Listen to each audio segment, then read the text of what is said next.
Amém. Graça e paz a todos. Amém. Todo mundo bem? Amém. Vamos à palavra de Deus. Abra sua Bíblia em Marcos capítulo 2, versículos de 1 a 5. Marcos capítulo 2, versículos de 1 a 5. O tema da mensagem é 4 fundamentos do milagre. 4 fundamentos do milagre.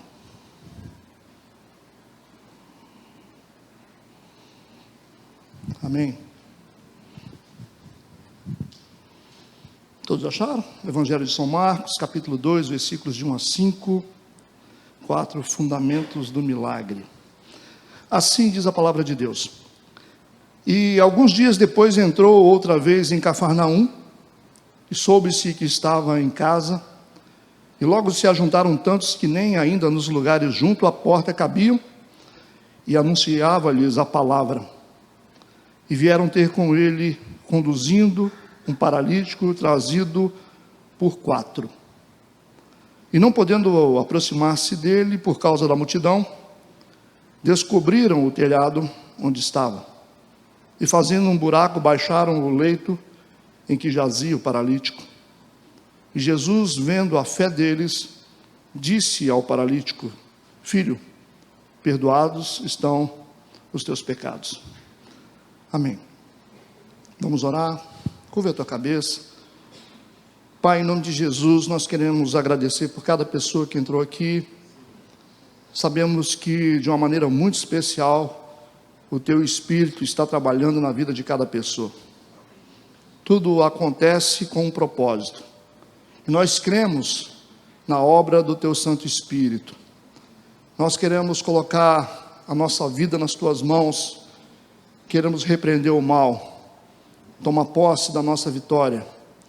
Nós consagramos tudo a Ti, em nome de Jesus Cristo. Amém e amém. Pode sentar.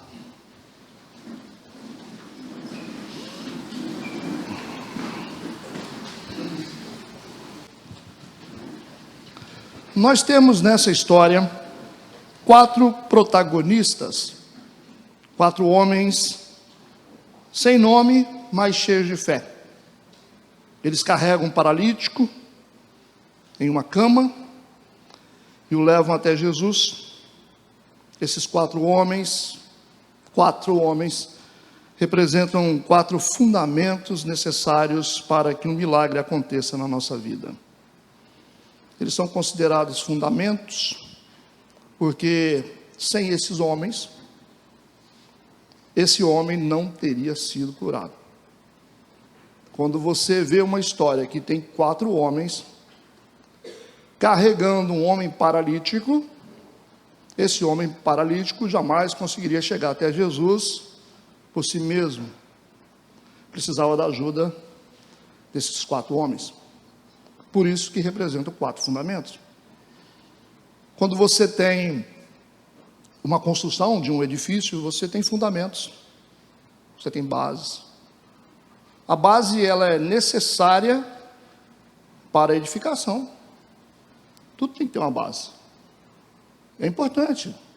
Às vezes o fundamento ele nem aparece, né? Porque você começa a fazer a fundação e de repente a parte mais importante da fundação, ela fica escondida debaixo da terra.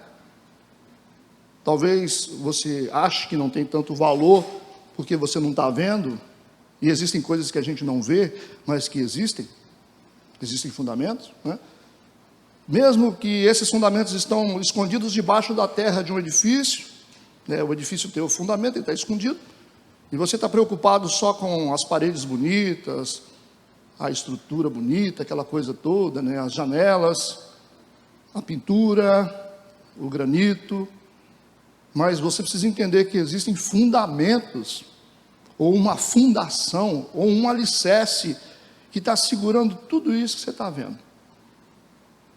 Então aquilo que segura, aquilo que sustenta, geralmente a gente não vê, mas está lá. E o fundamento é o que garante que essa estrutura fique de pé. Quando nós falamos de milagre, você fala isso dentro de uma igreja, essa é uma palavra que está um pouco banalizada. Milagre. Nós cremos que Deus pode fazer milagre.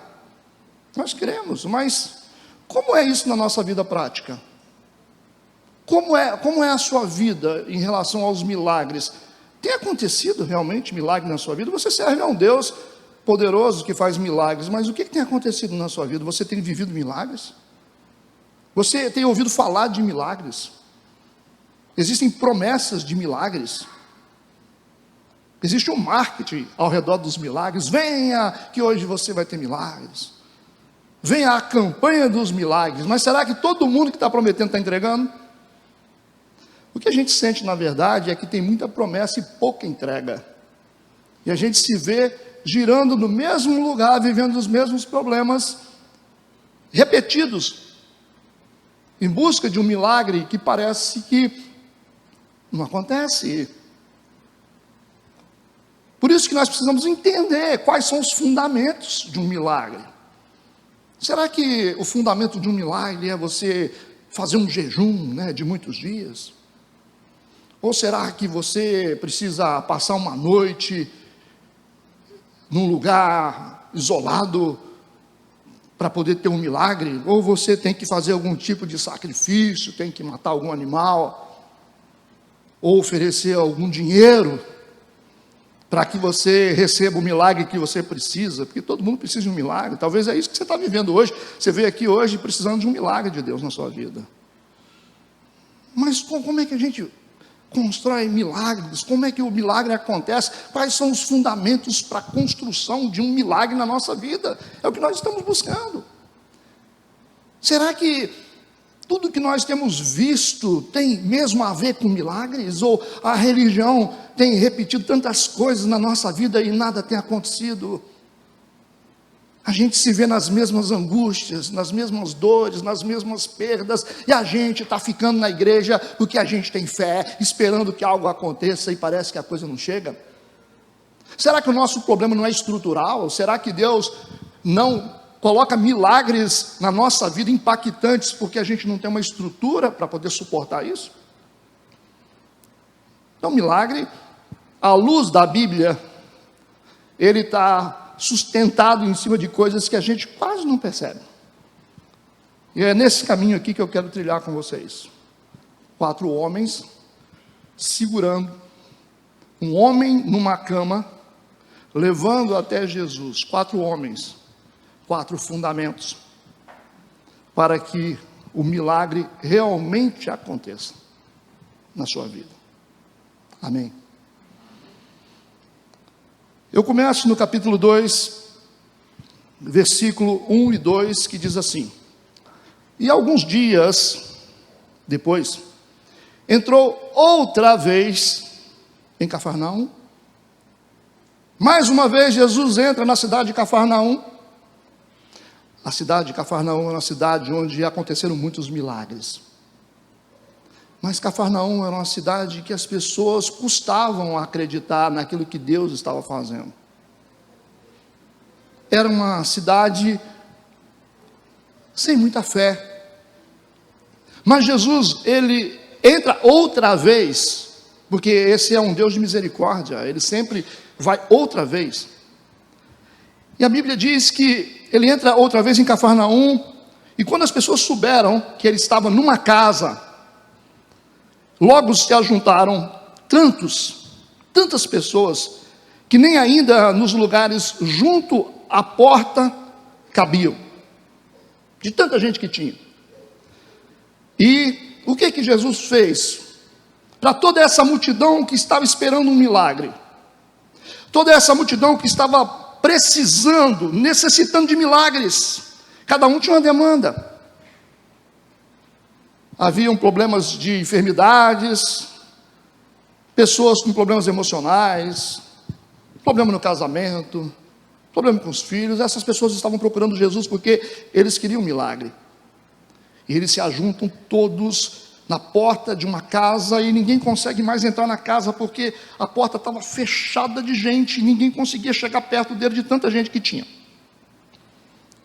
Mas o final do versículo diz que anunciava-lhes a palavra. O que Jesus fazia? ele anunciava-lhes a palavra. Mas será que é isso que as pessoas precisam? Pastor, eu preciso pagar minhas contas, eu preciso resolver o meu problema no meu casamento, eu preciso ser curado da depressão, eu preciso vencer essa angústia, eu preciso vencer essa doença, essa enfermidade que eu estou carregando na minha vida, eu preciso que o meu filho seja liberto. São tantas coisas que as pessoas precisam. Será que é isso que as pessoas querem de Jesus? Mas é isso que Jesus está dando em primeiro lugar. Ele estava anunciando a palavra. Então o primeiro fundamento do milagre é a palavra. É a palavra. A palavra, ela é um gatilho que dispara o milagre. Quando a palavra é acionada, o milagre acontece.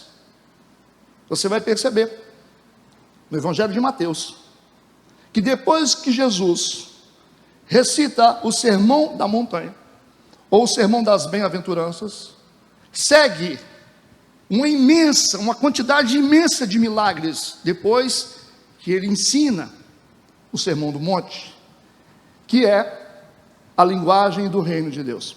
Ele está ensinando a palavra e falando sobre o reino de Deus, quais são os princípios do reino de Deus. E logo em seguida, uma série de milagres começam a acontecer. É só você ler.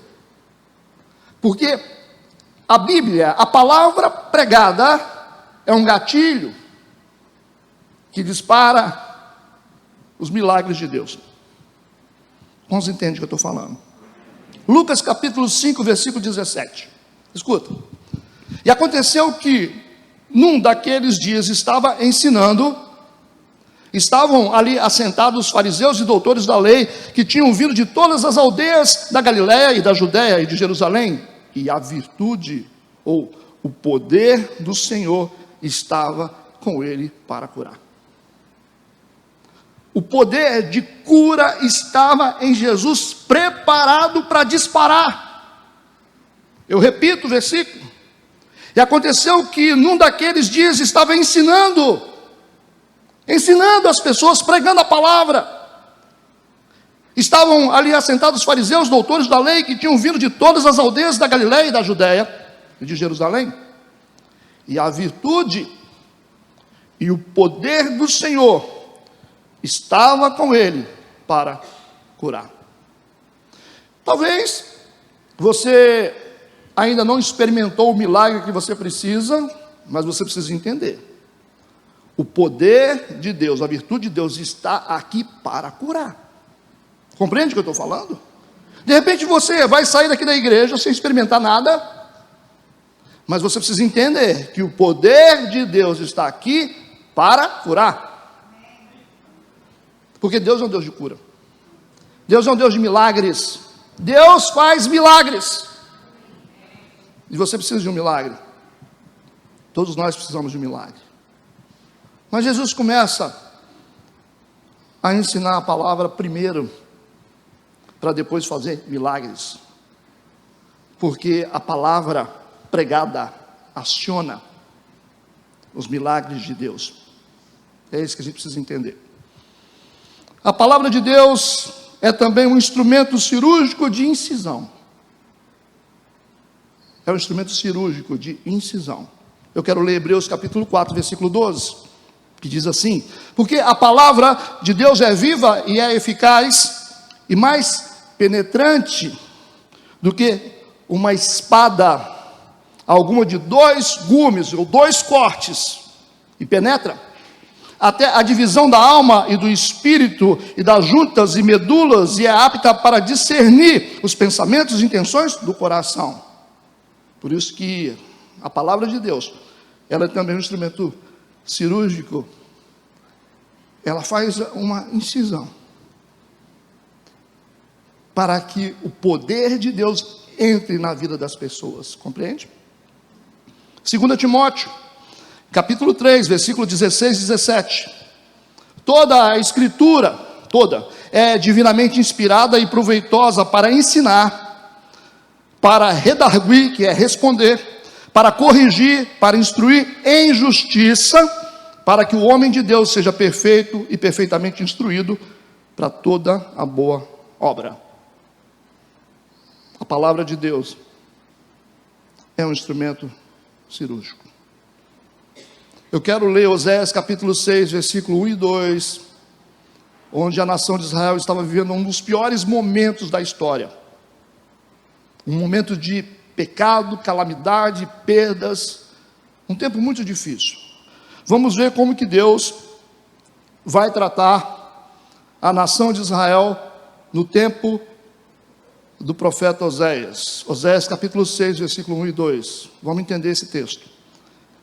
Ele disse: vinde e tornemos ao Senhor, porque Ele despedaçou, Ele nos despedaçou, e nos sarará, feriu, e nos atará a ferida, depois de 2 dias nos dará a vida, ao terceiro dia nos ressuscitará, e viveremos diante dele. Então a terapia que Deus propôs aqui era, primeiro, despedaçar para curar. Esse é um ato cirúrgico. Como é que fica uma pessoa aberta numa cirurgia? Não é bonito de ver. Você, quando vai se submeter a uma cirurgia, o médico vai te cortar, ele vai fazer uma incisão em você. É radical, aparentemente é terrível, mas é uma cirurgia inteligente. Então Deus, Ele usa a Bíblia numa cirurgia inteligente, para nos curar. Então essa é uma ferida inteligente para curar. A Bíblia faz isso, Deus faz isso. O médico, ele opera com inteligência, mas é um trauma, mas é uma ferida aberta. Mas o texto está dizendo porque Deus nos despedaça, nos corta e nos sara. Ele faz a ferida e depois ele ata a ferida. Ele abre na cirurgia, depois ele costura na cirurgia. Versículo 2: depois de 2 dias, período de recuperação, nos dará a vida, ao terceiro dia nos ressuscitará e viveremos diante dele. Vocês compreendem isso? A cirurgia da palavra de Deus é o trauma inteligente de Deus, que permite que coisas difíceis aconteçam com a gente, para nos fazer pessoas melhores. Amém? É isso que a palavra faz. Então nós precisamos abrir o nosso coração para ouvir a palavra de Deus. Ouvir. É o que vocês estão fazendo. Porque a palavra de Deus, ela abre o caminho para que nós possamos receber o milagre que nós precisamos. É a palavra de Deus, é a Bíblia. Mas normalmente a igreja, ela valoriza muito pouco a palavra de Deus. Geralmente a igreja, ela se preocupa muito com movimentos, se preocupa muito com agitações, e não gasta tempo falando sobre a palavra de Deus.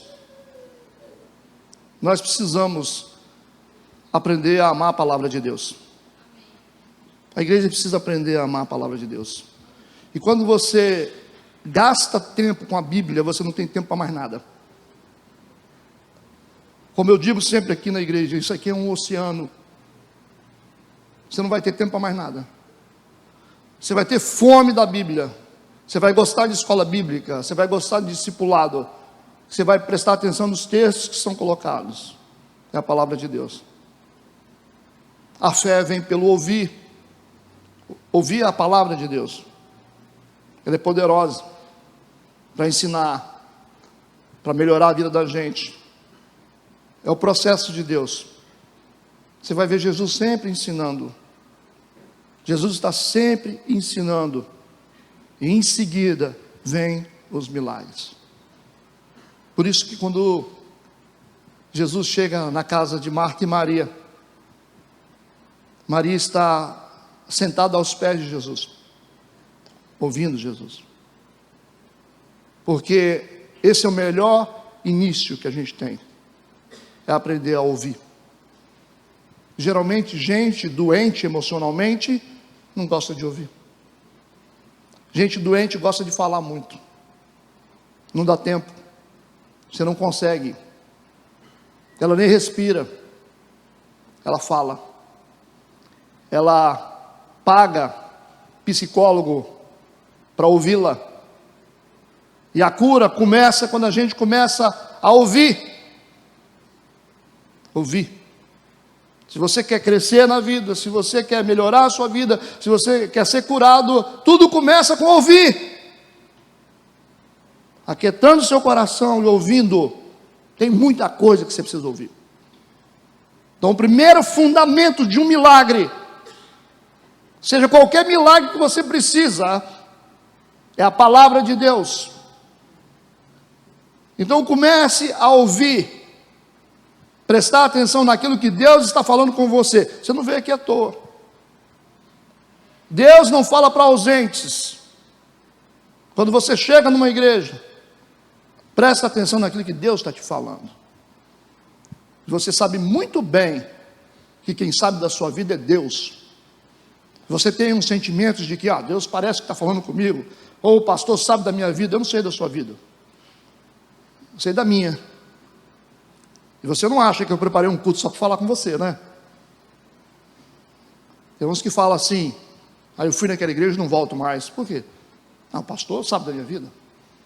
Alguém contou para ele?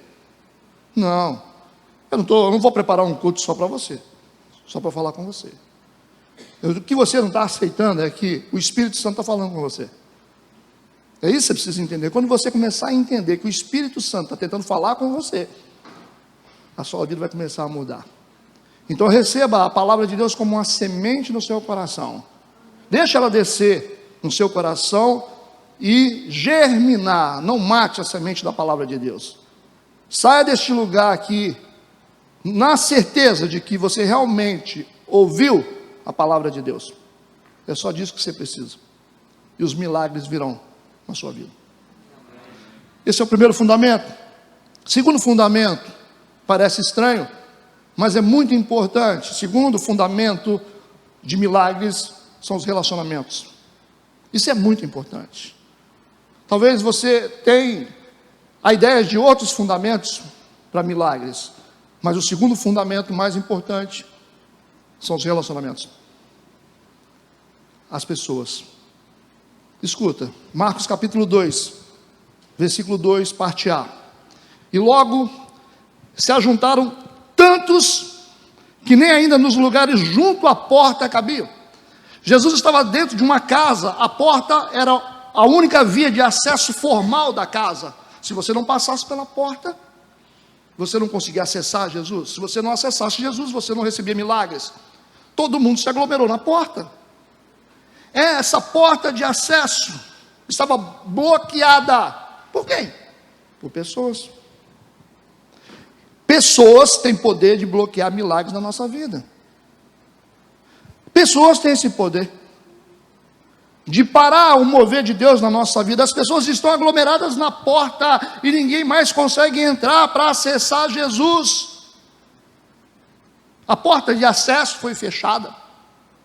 Essa porta de acesso é uma representação espiritual, onde pessoas se colocam na porta dos nossos milagres e a gente não consegue receber porque elas bloqueiam. Eu quero ler Marcos capítulo 2, versículo 4, parte A. E não podendo aproximar-se dele, de Jesus, por causa da multidão, não consegue entrar. Lembra do exemplo de Zaqueu? Lucas capítulo 19, versículo 3. Diz que Zaqueu procurava ver quem era Jesus e não podia por causa da multidão. Mais uma vez, pessoas bloqueando o acesso a Jesus. Vamos ver o exemplo de Bartimeu, Lucas capítulo 18, versos 38 e 39. Então, Bartimeu clamou dizendo: Jesus, filho de Davi, tem misericórdia de mim. E os que iam passando repreendiam-no para que se calasse, mas ele clamava ainda mais: filho de Davi, tem misericórdia de mim. Percebe? Que a Bíblia mostra que muitos milagres eram bloqueados por causa das pessoas. Isso. Talvez você está deixando de experimentar o melhor de Deus na sua vida por causa de alguém. A sua dor tem um nome. Tem um nome. Não existe dor sem nome. Alguém fez alguma coisa com você. Alguém magoou você, alguém feriu você, alguém desprezou, alguém te traiu. Alguém, existe um nome para a dor que você sente. E talvez você deixou de viver os sonhos de Deus para a sua vida. A sua vida está parada hoje, você parou de crescer por causa de uma pessoa, porque você se magoou com a pessoa, porque você foi ferido pela pessoa. E pessoas são assim, elas têm esse poder de bloquear os milagres de Deus na nossa vida, gente. Por isso, segundo fundamento, são os relacionamentos. Mas como, pastor, as pessoas conseguem bloquear o nosso milagre? Número 1, quando a gente se deixa afetar por aquilo que elas falam e falam de nós. Percebe? Quando você se deixa afetar, quando aquilo que falaram de você, fizeram para você, desceu, você se fecha para o agir de Deus. Talvez você está assim. Como que as pessoas conseguem bloquear o nosso milagre? Quando nós colocamos as nossas expectativas nelas. Você não tem que colocar expectativa em ninguém. Você tem que respeitar as pessoas e confiar em Deus. Você deve confiar em Deus, porque Deus nunca vai te trair.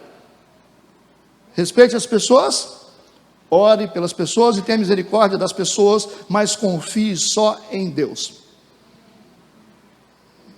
Senão você vai dizer assim: não, mas eu confiei, pastor, eu dei minha vida, não deveria ter dado. Eu me entreguei de corpo e alma. Quem disse que você tem que se entregar de corpo e alma? Salomão disse: se você tem que guardar uma coisa, guarda o seu coração. Aprenda a guardar o seu coração. Quem não tem coração guardado é vulnerável. Coração, a terra que a gente tem que dedicar integralmente para Deus. Quando você entrega o seu coração todo para uma pessoa, você sofre. Muita gente até se desviou, porque alguém feriu, porque alguém magoou. Cuidado. Não coloque a sua expectativa em gente, você vai viver melhor. Terceiro, quando é que as pessoas conseguem bloquear o nosso milagre? Quando nós deixamos elas roubarem o nosso culto. Você deixa de adorar a Deus, você deixa de servir a Deus por causa de uma pessoa, porque a pessoa falou, porque a pessoa fez, porque você está chateado com alguém. Tem muita gente que não está na igreja hoje porque foi magoado por alguém. Por que você não veio no culto? Porque eu estava chateado com fulano. Estou chateado com meu patrão. As pessoas têm o poder de roubar o culto da gente. Não pode deixar. Você tem que entregar a Deus aquilo que Ele merece receber. E Deus é digno do culto, gente. Não negocie o culto. Pastor, você não conhece o cara que trabalha comigo. Tem gente triste com o patrão, com amigo de trabalho, com namorada, com marido, com filhos, e não consegue nem hoje se conectar com Deus. Estão sentados aqui na igreja, mas estão chateados com alguma coisa. Não consegue nem pensar em perdoar essas pessoas. Está bloqueando o seu milagre. Quando é que as pessoas conseguem bloquear o nosso milagre? Quando a gente não sabe distinguir Deus e pessoas da igreja. Uma coisa que eu quero falar para vocês: Deus é Deus e pessoas da igreja são pessoas da igreja. Ok? Pessoas da igreja não é Deus. Ah, eu estou chateado. Por que você largou Deus? Você está chateado com uma pessoa da igreja? E por que você largou Deus? Por que você abandonou Deus? Por que você desistiu da sua fé? Deus é Deus, pessoas são pessoas. Você serve a Deus ou pessoas? Pessoas são pessoas. E pessoas erram, pessoas falham. Mas você tem que confiar nele. Venha para a igreja por Deus, não por causa de pessoas. Venha para a igreja, não por causa de pastor, não por causa de ministério de louvor, mas venha por Deus. Siga Ele. Se nesse caminho você encontrar pessoas, tudo bem. Mas Deus é Deus. Pessoas são pessoas. Pessoas ferem, pessoas magoam, pessoas traem a gente. Mas Deus continua assentado no trono dele. Deus continua sendo bom. Não foi Deus que fez isso com você. Ah, mas Deus deixou nada. Você que arranjou isso aí. Você que se enroscou. Não vem colocar na conta de Deus. A gente cansa de ver isso na igreja. Ah, é porque Deus esqueceu de mim. Você nunca lembrou dele, por que ele tem que lembrar de você? Você só procura Deus quando você está na pior. Você nunca prestou conta da sua vida para Deus, por que agora você tem que colocar Deus na parede? É um problema isso. Deus é sempre bom. Deus ama a gente. Nós precisamos dele. Mas não dá para a gente colocar a culpa dos nossos erros, dos nossos fracassos em Deus. A dor que você sofre hoje é uma escolha sua. O marido que você tem é a escolha que você fez. Você escolheu. Tá certo?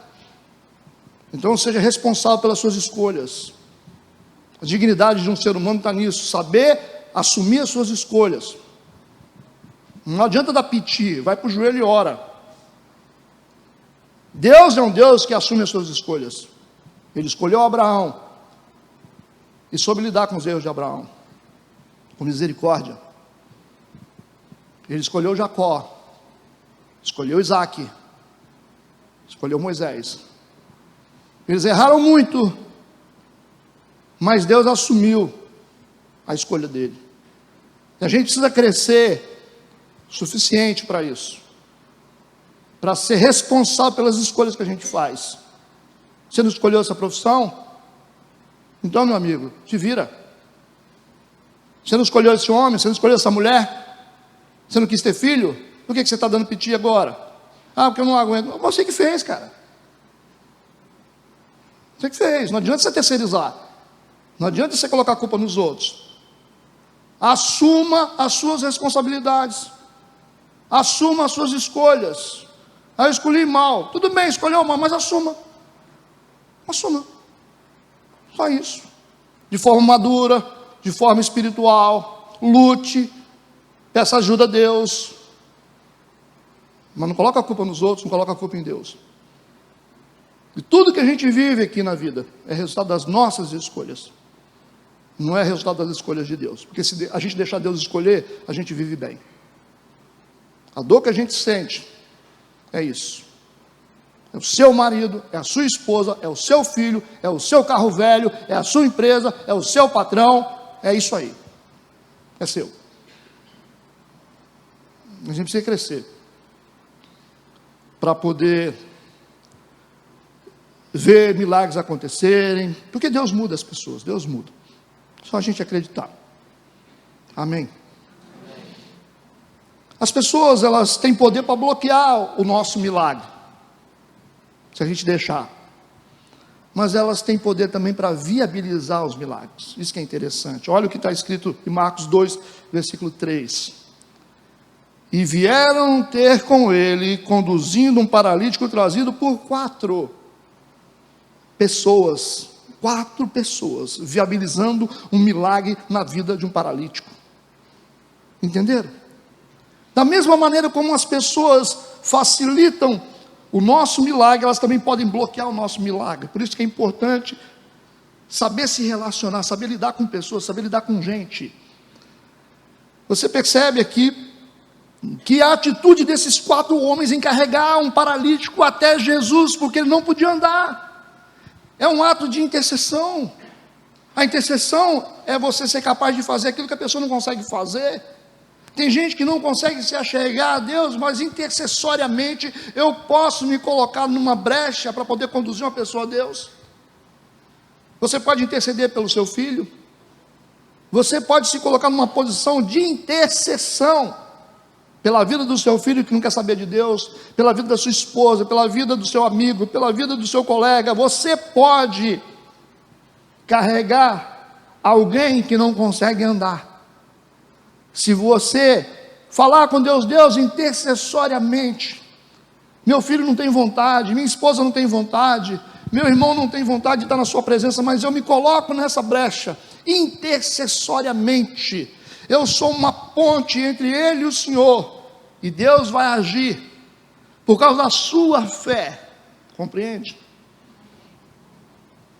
A intercessão é isso. Ela pode nos levar a um lugar onde nós não podemos ir por nós mesmos. Quando você está fraco, diga para as pessoas, ore por mim. Me coloque nas suas orações. Eu não estou me sentindo bem, eu estou pensando em desistir. Ore por mim. Porque Deus, Ele responde a oração de um intercessor. E Deus vai agir na vida de gente que nem merece, por causa da sua intercessão. Isso é importante saber. Versículo 5, e vendo Jesus a fé do paralítico, não a fé deles, dos homens. Jesus não viu a fé do paralítico, o paralítico nem fé tinha.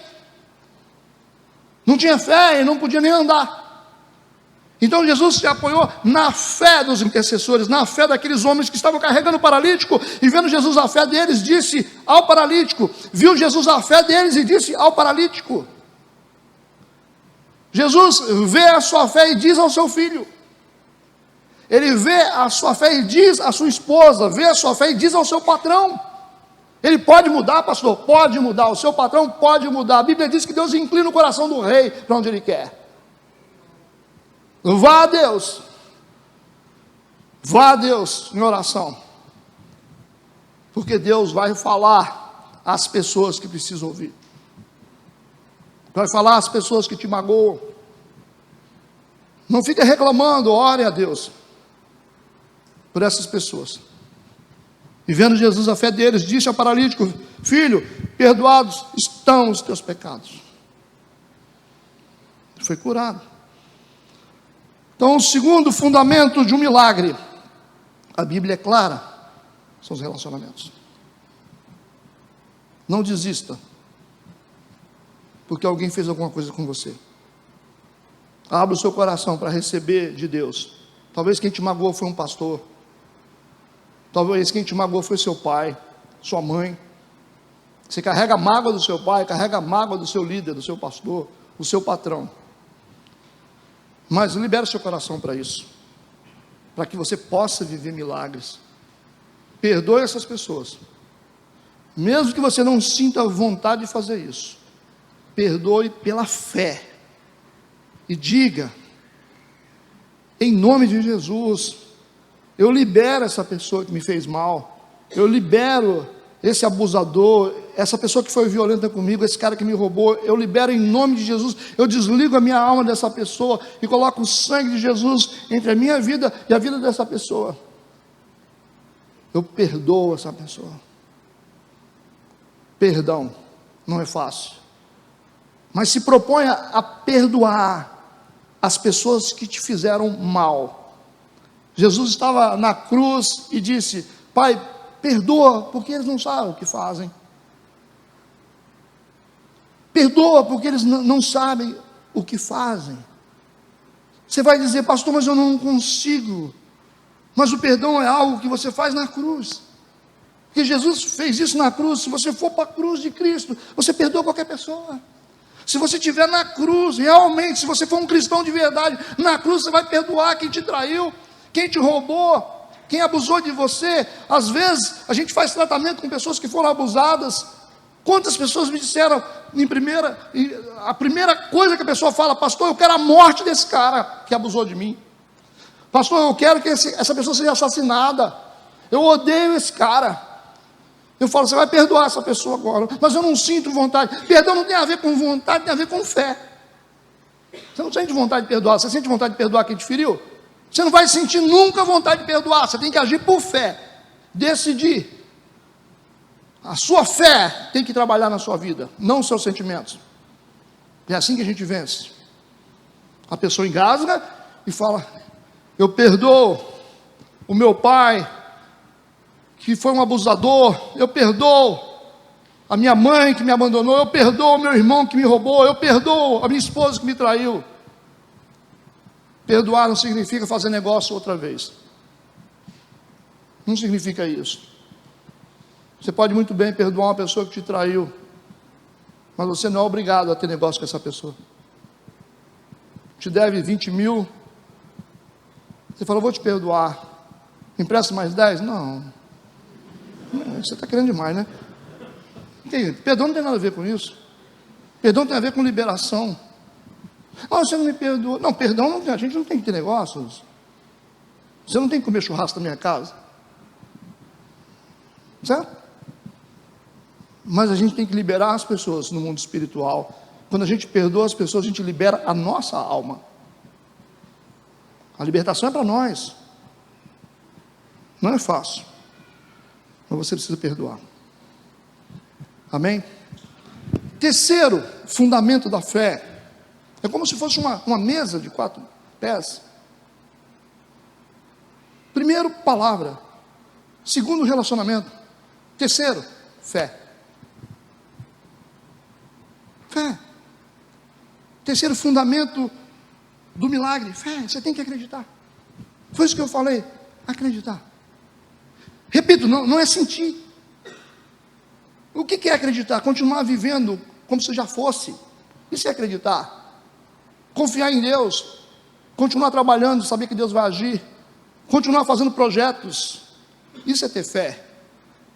Colocar a nossa fé em movimento. Viver como se já fosse.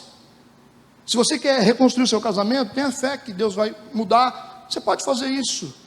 Mas passe a viver uma vida e deixe o passado para trás. E viva uma vida certa agora. Tenha fé. Pastor, mas eu sinto assim. Não estou falando de sentir. Eu estou falando de ter fé. Fé não é sentimento, é atitude. Perdão também é atitude. As coisas mais nobres que existem na Bíblia são atitudes, não são sentimentos. Amor é atitude, não é sentimento.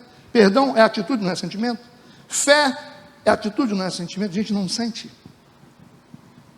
A gente faz porque a gente acredita. É por isso. Tenha fé. Marcos capítulo 2, versículo 4 e 5. E não podendo aproximar-se dele por causa da multidão, descobriram o telhado onde estava, e fazendo um buraco, baixaram o leito em que jazia o paralítico. E Jesus, vendo a fé deles, disse ao paralítico: filho, perdoados estão os teus pecados. É interessante como esses caras, quando chegaram na porta da casa para entrar, estava fechada por pessoas.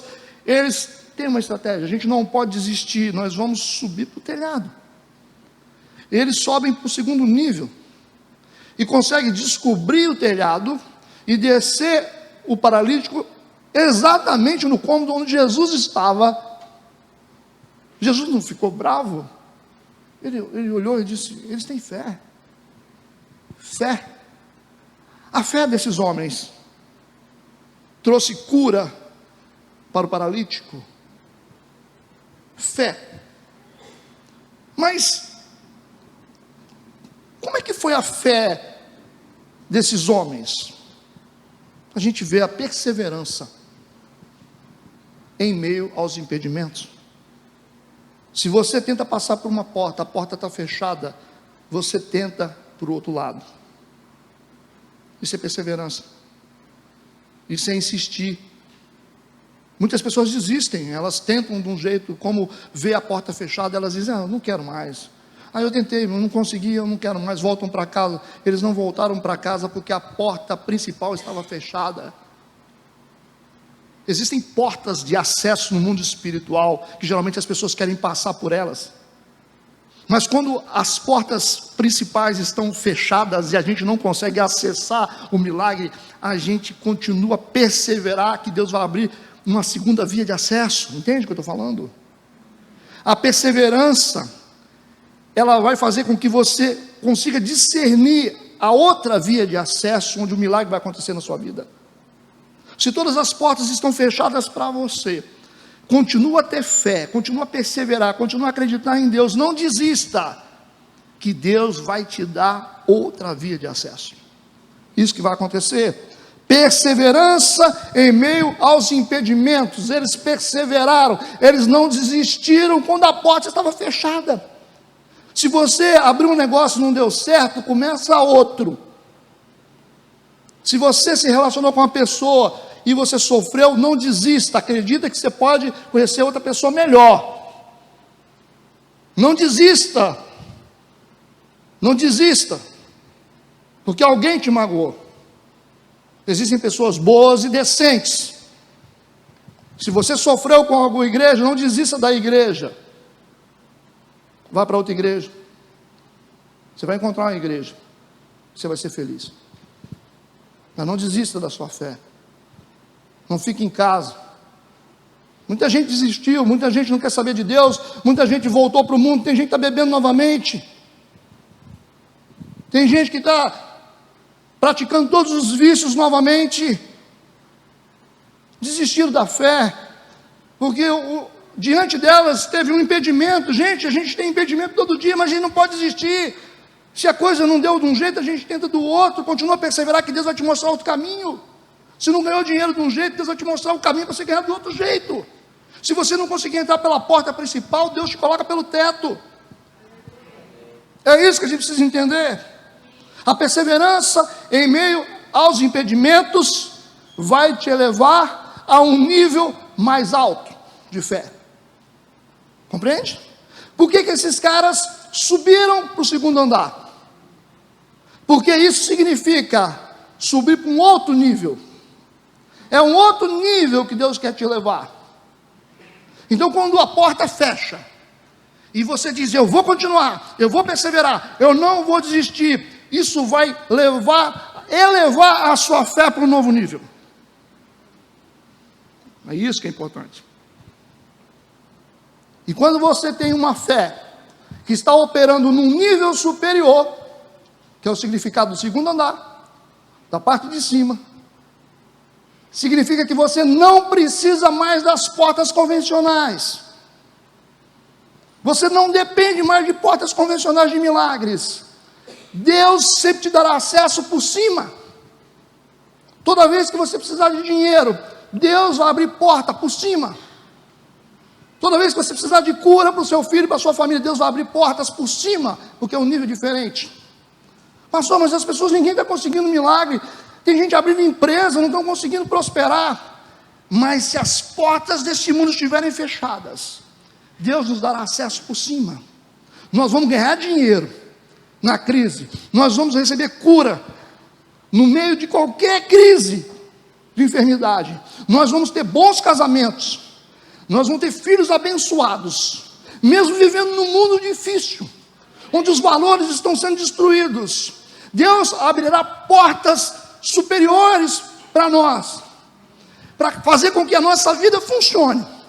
Então não tenha medo, não tenha medo de investir, não tenha medo de acreditar, não tenha medo de começar uma vida nova, não tenha medo de começar o seu ministério, não tenha medo, porque se você diz: pastor, mas as portas fecharam para mim, não, eu não estou falando de portas convencionais, eu estou falando de milagres superiores, que acontecem no andar de cima, é isso que eu estou falando. Tem muita gente que está quebrando, mas tem muita gente que está ganhando dinheiro. Muita gente está ganhando dinheiro. Tem muita igreja que está fechando nessa pandemia, mas tem muita igreja que está crescendo. Tem pessoas que estão dizendo que estão vivendo grandes momentos agora. Enquanto alguns casamentos estão acabando, outros casais estão vivendo o seu melhor momento. Melhor momento no casamento. Eu fico feliz de ver quantos jovens estão se casando aqui na igreja. Só esse ano a gente vai ter 3 ou 4 casamentos. Todo mundo animado, para casar, constituir família e aprender a assumir as escolhas que vocês vão fazer. Quando o fogo começar a pegar, vocês aguentam, tá? É assim que funciona. Evaporação. Lógico. Logo que eu casei, eu era novo, né? 23 anos de idade. Não sabia direito como que era a vida de casado, achei que era fácil. Não era crente. Aí, falei, oh meu Deus. Ai, ai. Será que eu não vou poder ir no micareta mais não? Eu falei, eu sou da época do micareta. É difícil, né? Aí é diferente, eu não fui treinado para isso. Eu não tive educação espiritual para entender o que era casamento. Hoje os jovens aqui têm. E de repente eu falei, o que eu vou fazer da minha vida agora? Aí graças a Deus que me levaram para a igreja. Aí me levaram para a igreja. Tinha um monte de gente orando por mim, me convidaram para ir para a igreja. Quando eu coloquei os pés dentro da igreja, eu falei, yes. Me senti feliz, completo. E a minha vida mudou depois disso. E eu aprendi que eu deveria sempre ter responsabilidade com as decisões que eu tomava. Se eu decidir, eu vou até o fim. Eu não sou covarde. Se eu escolhi ser pastor, eu vou até o fim. Se eu escolhi cuidar de um povo, eu vou até o fim.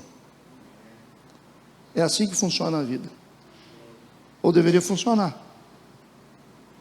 A gente precisa realmente assumir a nossa vida nesse mundo que a gente vive. Então, meus irmãos, entenda, quando a coisa estiver difícil, vá a Deus. Vá a Deus. Você vai ter outra porta. Você vai ter outra via de acesso. Você chegou aqui hoje, talvez assim. Você não sabe o que você vai fazer. E você chegou aqui falando, eu não sei o que eu vou fazer. E se não acontecer, se essa porta não abrir, eu vou parar. Não pare, viu? Não pare, porque se você perseverar, Deus te eleva. Eles pegaram esse paralítico. Imagina 4 homens carregando um homem paralítico.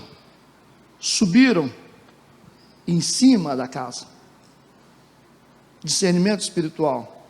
Em cima da casa. Descobriram o telhado da casa. Exatamente no ponto onde Jesus estava, no centro.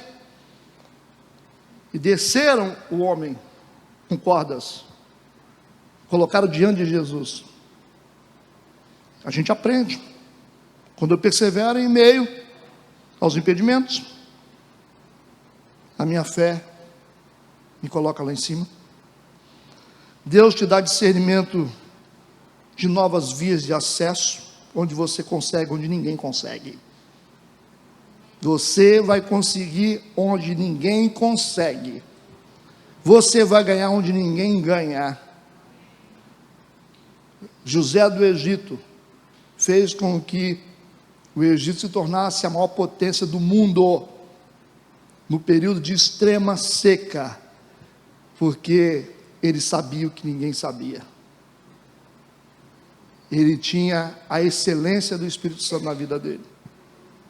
Quando você tem Deus na sua vida, você sempre tem uma saída. Você não sabe como é que você vai pagar aquela conta, não? Você vai ver. Você vai ver como é que você vai pagar. Confie em Deus. Se mantenha na posição. Vai abrir uma porta, você vai falar, rapaz, nunca imaginei que tinha essa porta. Pois é. Ele não vai abrir uma porta, ele vai abrir um telhado para você.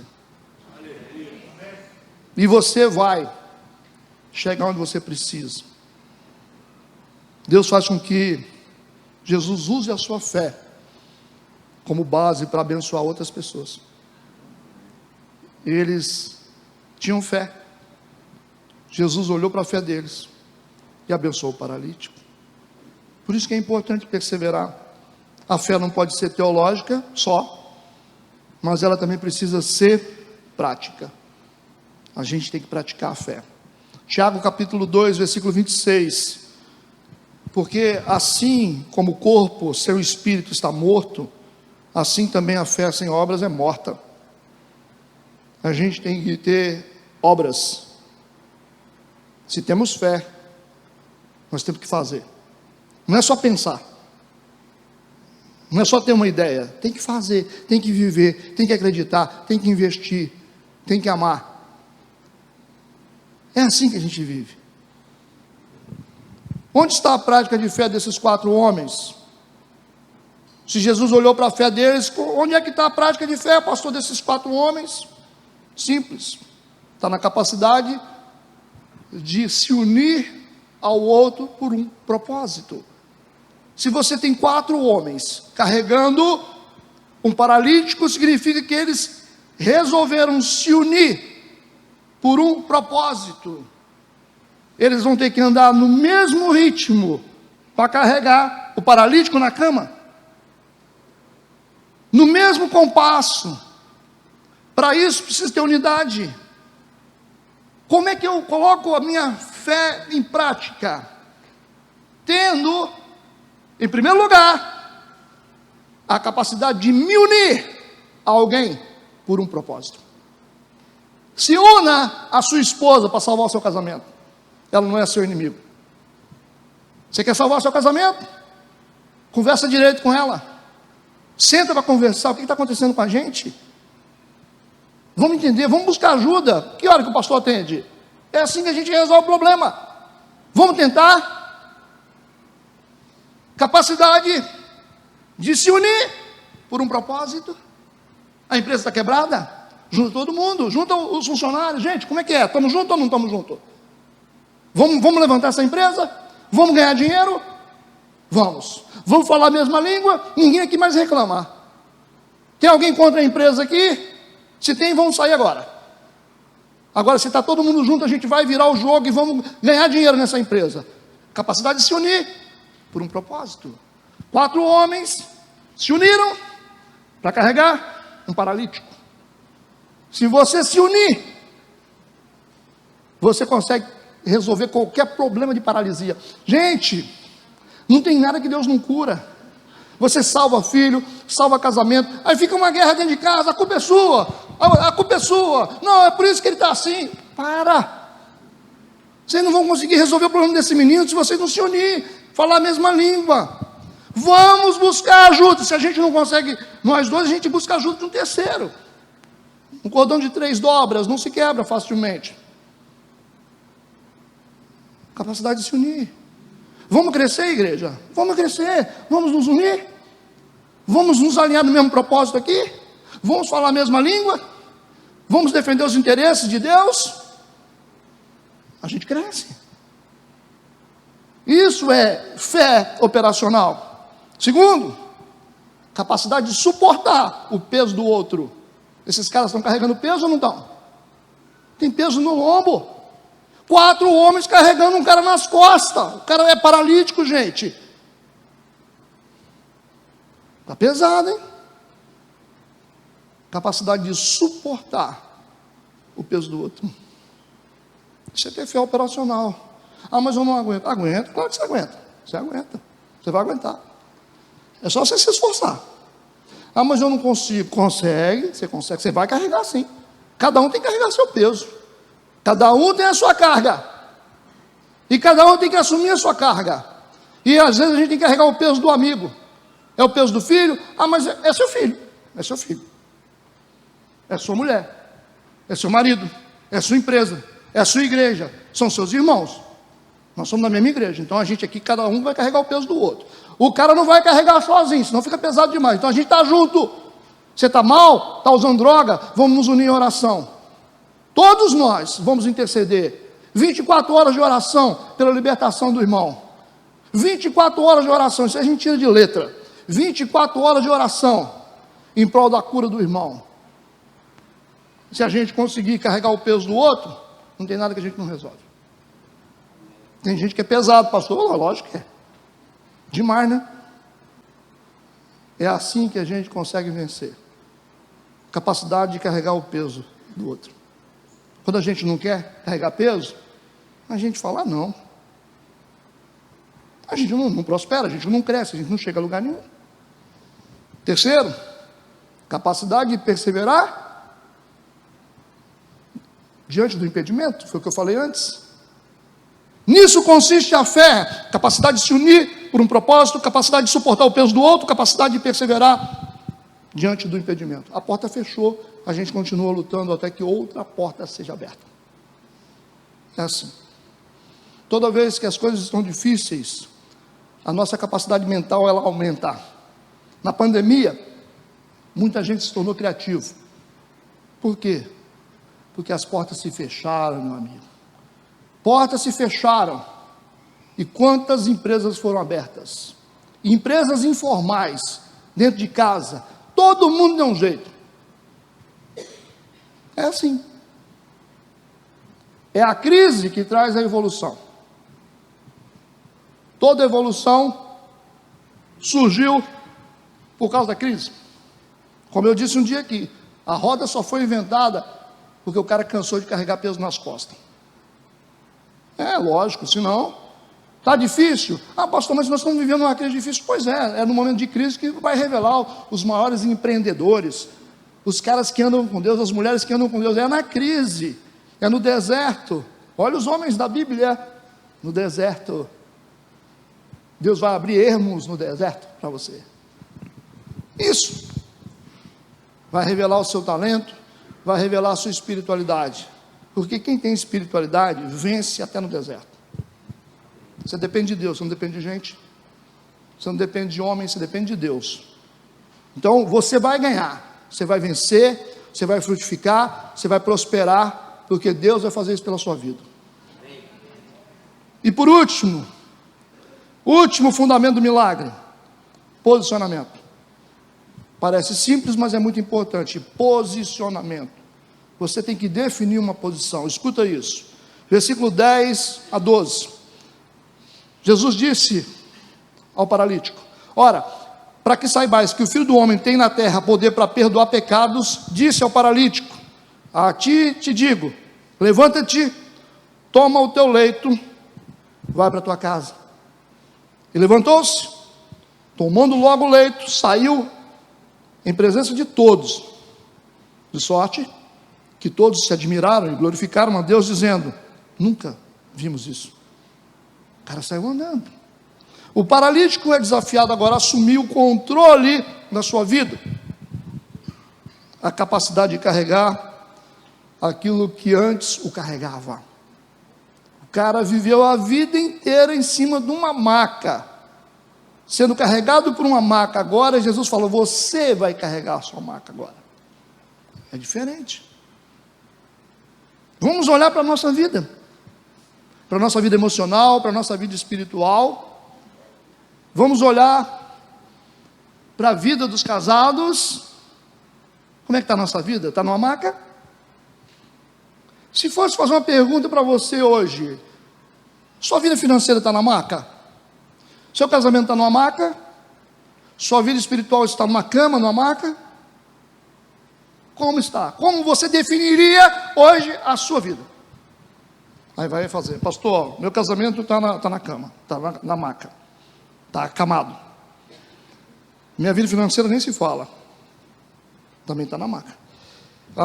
Como é que está aí a sua vida espiritual? Também está tudo na maca. Você percebeu que você é carregado pela maca? Aí você tem que virar o jogo. Você não vai ver Jesus dizendo assim: olha, levanta e anda. Ele não vai dizer isso, como ele disse em outro episódio. Jesus vai dizer: levanta-te e toma o teu leito, a tua cama. Ou seja, aquilo que sempre carregou a sua vida, agora você que carrega, você vai assumir o controle. E a vida é assim: se você não assumir o controle da sua vida, os problemas vão assumir. Tá certo? Ou você dá direção para o seu destino, ou as coisas ruins vão dar. Você tem que tomar uma decisão. Não cruza os braços. Não cruza os braços. Nós estamos vivendo num mundo de gente acamada espiritualmente e emocionalmente. É isso que a gente está vendo. Toda hora você vê um acamado aí. Mas a gente tem que decidir Se a gente fica na maca, ou se a gente vai carregar a própria maca na mão. É o momento onde a gente coloca a nossa cama debaixo do braço e sai andando e diz: é eu que dou ordem a isso. Aqui isso não vai me carregar mais. Eu decido o meu destino. Tá certo? A capacidade de carregar aquilo que antes te carregavam. Ele saiu da sua casa anteriormente carregado por uma cama. Agora ele volta para sua casa carregando a sua cama. É diferente. É um novo posicionamento. Então não adianta Deus fazer, você tem que se posicionar.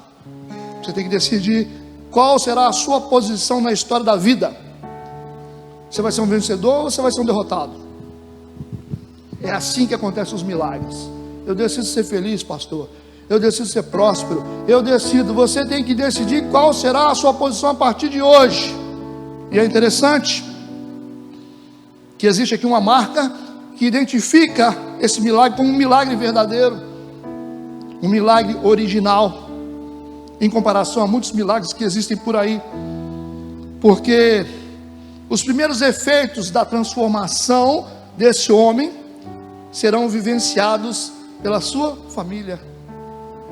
Porque Jesus disse: pega a sua cama, o seu leito e vai para a sua casa. O primeiro lugar que ele tem que ir é para casa. Então o primeiro lugar que deve ser vivenciado os nossos milagres é na nossa casa. A nossa família tem que ver o que está acontecendo com a gente. A nossa família, os nossos filhos precisam perceber: papai mudou, papai é diferente. Não adianta as pessoas falarem aí fora. Milagre de verdade não é um milagre onde as pessoas falam, mas onde a nossa família fala. Eu vou perguntar para a sua esposa: esse cara mudou mesmo? Pastor, mudou. Ele é outro homem. Olha, ele está se esforçando, pastor. Quando a sua família consegue vivenciar, ver, enxergar o milagre de Deus, isso significa que você realmente está vivendo um grande milagre. Então, se você quer fazer uma obra poderosa, começa pela sua casa, começa no seu casamento, começa na sua família, começa com seus filhos, começa pela sua casa. E aí você será um vencedor. Porque quem cuida da casa, cuida de qualquer coisa. Quem cuida da família, cuida de empresa, cuida de gente, cuida de igreja. A Bíblia diz que aquele que não cuida dos seus é pior do que o infiel, negou a fé. A gente tem que aprender primeiro a cuidar dos nossos, orar pelos nossos, sabe? Ter alegria com os nossos. A esposa, o marido tem que olhar para a gente e dizer: puxa vida, isso é um milagre. E aí, quando você chegar na empresa, os seus funcionários vão dizer: esse cara vive um milagre. Você vai chegar lá no seu trabalho, esse cara vive um milagre. Você vai chegar na faculdade, esse cara está vivendo um milagre. Porque o nosso primeiro testemunho tem que ser dentro da nossa casa. Esse é um problema de igreja. A gente consegue convencer todo mundo, mas a gente não convence a nossa família. Tem muita mulher que reclama e fala: pastor, meu marido é crente na igreja. Chega em casa, você não conhece esse cara. O pastor, esse cara prega na igreja e vive aprontando. Esse cara faz um monte de coisa errada, fica com a Bíblia debaixo do braço. Minha esposa a mesma coisa, fica na igreja cantando na igreja, fica na igreja aí orando em línguas, mas em casa essa mulher me trata igual um cachorro, não cuida de nada dentro de casa. Gente, quando a gente pensa que a gente precisa de um milagre no nosso corpo físico, a gente precisa de um milagre, sabe por quê? Primeiro é na nossa família.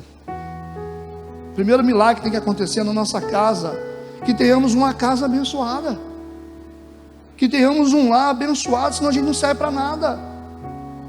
Você pode dizer que você é homem de Deus, você é mulher de Deus, mas a sua família tem que saber disso. Quantos filhos traumatizados?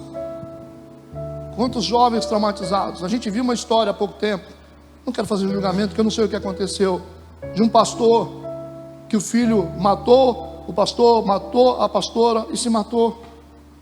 Onde é que esse menino estava? Onde é que esse menino estava quando esse pastor estava na igreja? Porque muitas vezes assim, a gente acha que os filhos estão próximos, eles estão longe. Não é verdade? A gente pensa: ah, mas eu estou cuidando de Deus. Não, gente, não. Ah, eu estou orando. Não, eu estou indo para o monte. Poxa, cara, se você quiser ficar em casa para cuidar do seu filho, fique. É melhor do que você estar indo lá no monte. É melhor você tirar uma férias com a sua esposa e para poder curar o seu casamento do que você ficar almoçando e jantando em igreja. Às vezes as pessoas falam: pastor, meu casamento está acabando. Eu falei: cara, pega essa mulher, cara. Você gasta dinheiro com o seu carro, pega essa mulher, bota no seu carro e vai viajar, vai para um resort com essa mulher, fica 3 dias sem menino lá, e vive uma lua de mel com ela. Você vai restaurar um monte de coisa. Um monte de coisa. Viaja com seu filho, você não conversou com ele. Eu lembro uma vez que eu viajei com meu filho, sozinho, eu e ele. Nós ficamos um final de semana inteiro sozinhos em outra cidade. Eu nunca conheci tanto meu filho como naquele final de semana. 3 dias valeram muito mais do que vários dias. A gente tem que fazer investimento. Tem que fazer investimento com a família. Sai com a família, cuida da família, ama a família, curte a família, gente. Senão não adianta você ter ministério, senão não adianta você ter coisa, não adianta você ter carro, não adianta você ter empresa, não adianta você querer crescer. Se você falhar com a sua família, você vai falhar com tudo. E eu quero que você pense sobre isso hoje. Quem é você? Quem é você? Olhe para você. Até onde vai dar isso? Vamos rever os nossos valores. Você não tem mais tempo. Nós não temos mais tempo. Nós precisamos realmente viver milagres. Precisamos viver milagres. E Deus quer fazer isso por nós.